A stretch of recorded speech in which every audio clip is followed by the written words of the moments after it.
अस्सलाम वालेकुम, welcome to nutrition and metabolism talks. मैं हूं आपकी होस्ट डॉक्टर जुनैरा। आज हम बात करेंगे एक ऐसे टॉपिक पर जो दुनिया भर में लाखों लोगों को इफेक्ट कर रहा है, ओबेसिटी यानी मोटापा। इस टॉपिक को और डीपली अंडरस्टैंड करने के लिए मेरे साथ हैं एक खास मेहमान डॉक्टर फरहान, जो मेटाबॉलिक डिसऑर्डर्स के एक्सपर्ट हैं। Welcome to our show doctor Farhan. Thank you, Dr. Zunera. I am happy that I joined the podcast. Obesity एक serious problem है और I will love talking on this topic with you. चलिए आगे बढ़ते हैं और थोड़ा सा इसे डिस्कस करते हैं। मोटापा सिर्फ ज़्यादा वजन होने का नाम नहीं है। ये एक कॉम्प्लेक्स बीमारी है जो जेनेटिक्स, लाइफस्टाइल और एनवायरनमेंट जैसे फैक्टर से जुड़ी हुई है। वर्ल्ड हेल्थ ऑर्गेनाइजेशन के मुताबिक दुनिया में ऑलमोस्ट 1 बिलियन लोग ओबीज हैं, जिसमें 39 मिलियन बच्चे भी शामिल हैं। डॉक्टर फरहान, आपके हिसाब से पिछले कुछ सालों में मोटापा क्यों बढ़ रहा है? ये बहुत ही अच्छा सवाल है। एक बड़े प्रॉब्लम का अगर नाम लूँ तो वो है हमारी डाइट में हुई चेंजेस। प्रोसेस्ड फूड जैसा कि burger, fries, etc. Calorie dense foods हैं और ये बहुत ही आसानी से अब मिल जाती हैं। इसके साथ साथ हमारा सेडेंट्री लाइफस्टाइल, डेस्क या चेयर पे घंटों तक बैठे रहना, फिजिकल एक्टिविटी ना करना, ये मोटापे की वजह बन रहा है।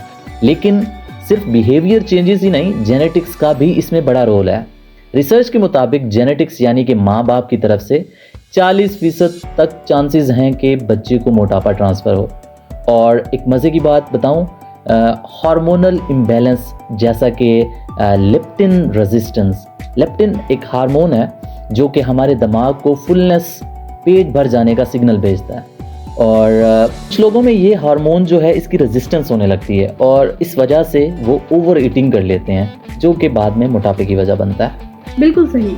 और इसका सिर्फ फिजिकल नहीं, मेंटल हेल्थ पर भी असर होता है।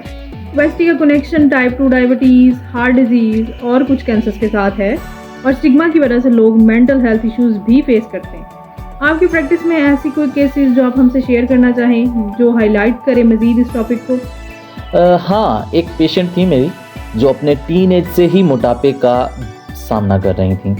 उन्होंने बहुत सारे डाइट्स, फॉर एग्जांपल यूट्यूब और इस तरह से मतलब मुख्तलिफ टोटके उन्होंने इस्तेमाल किए, लेकिन वेट लॉस में उनको कुछ फ़ायदा नहीं हुआ। When she had an appointment with me और मैंने उनकी असेसमेंट की तो पता चला कि उनका वेट गेन PCOS की वजह से था, यानी कि पॉलीसिस्टिक ओवेरियन सिंड्रोम। ये एक हार्मोनल प्रॉब्लम है जो कि आजकल ख़ास तौर पे लेडीज़ के अंदर बहुत ज़्यादा ये मसला है।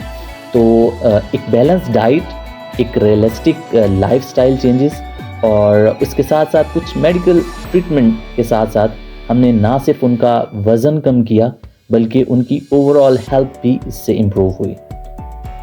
That's good. ये एक बहुत पावरफुल एग्जाम्पल है जो बताती है कि पर्सनलाइज्ड केयर कितनी ज़रूरी है। चलिए मैनेजमेंट के बारे में बात करते हैं।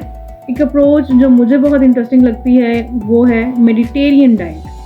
रिसर्च कहती है कि ये ओबेसिटी रिलेटेड इन्फ्लेमेशन को कम करने और मेटाबॉलिज्म को बूस्ट करने में हेल्प करती है। आपका क्या ख्याल है इस पर?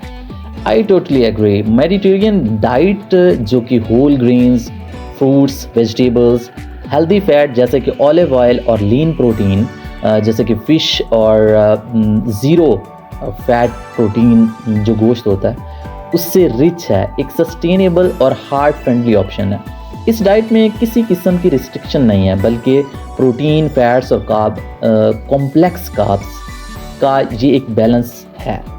डाइट सबसे पहले, लेकिन फिज़िकल एक्टिविटी भी ज़रूरी है। क्या आपको पता है कि सिर्फ 30 मिनट ब्रिस्क वॉक दिन में इंसुलिन सेंसिटिविटी को सिग्निफिकेंटली इम्प्रूव कर सकती है और वेट मैनेजमेंट में मदद कर सकती है? बिल्कुल सही। ये हमें नहीं पता था। ये बहुत अच्छी टिप आपने हमें बताई है। और जो लोग सीवियर ओबेसिटी का सामना कर रहे हैं उनके लिए बैरिएट्रिक सर्जरी या मेडिकेशंस जैसे इंटरवेंशंस लाइफ चेंजिंग हो सकते हैं। लेकिन मैं हमेशा ये एम्फसाइज़ करती हूँ कि ये टूल्स हैं, मैजिक सलूशन नहीं। कि ये है कि हम अपने खाने और अपनी बॉडी के साथ एक हेल्दी रिलेशनशिप बनाएं। क्या आप इस बात पे एग्री करते हैं? बिल्कुल सही कहा आपने। लॉन्ग टर्म सक्सेस उन्हीं लोगों को मिलता है जो कंसिस्टेंट हैबिट्स बनाते हैं और मेंटल रेजिलियंस दिखाते हैं। मैं लोगों को माइंडफुल ईटिंग रिकमेंड करता हूँ, खाने को तवज्जो और ध्यान से खाना और अपने हंगर और फुलनेस क्यूज को समझना, ये एक सिंपल है लेकिन बहुत ही इफ़ेक्टिव है। Thank you doctor Farhan. इस पॉडकास्ट के एंड से पहले आप हमारे लिसनर्स को ओबेसिटी मैनेज करने के लिए क्या फाइनल एडवाइस देना चाहेंगे? आई वुड रिकमेंड छोटी शुरुआत करें और अपने साथ पेशेंस रखें, शॉर्टकट्स ना ढूंढें, प्रोग्रेस पर फोकस करें, परफेक्शन पे नहीं। अगर ज़रूरत पड़े तो प्रोफेशनल के साथ अपॉइंटमेंट्स लें और याद रखें, हेल्थ एक जर्नी है, डेस्टिनेशन नहीं। Well said and thank you very much doctor Farhan अपने वैल्यूबल इंसाइट और एक्सपर्टीज़ शेयर करने के लिए। मुझे यकीन है कि हमारे लिसनर्स ने बहुत कुछ सीखा होगा। Thank you doctor Sunaira, it was good discussion. That's all for today. अगर आपको ये एपिसोड पसंद आया तो प्लीज़ सब्सक्राइब करें और इसे अपने प्यारों के साथ ज़रूर शेयर करें। आए मिलकर एक हेल्थियर और हैप्पियर दुनिया बनाते हैं। तब तक के लिए अपना ख्याल रखें। Until next time, take care and stay healthy.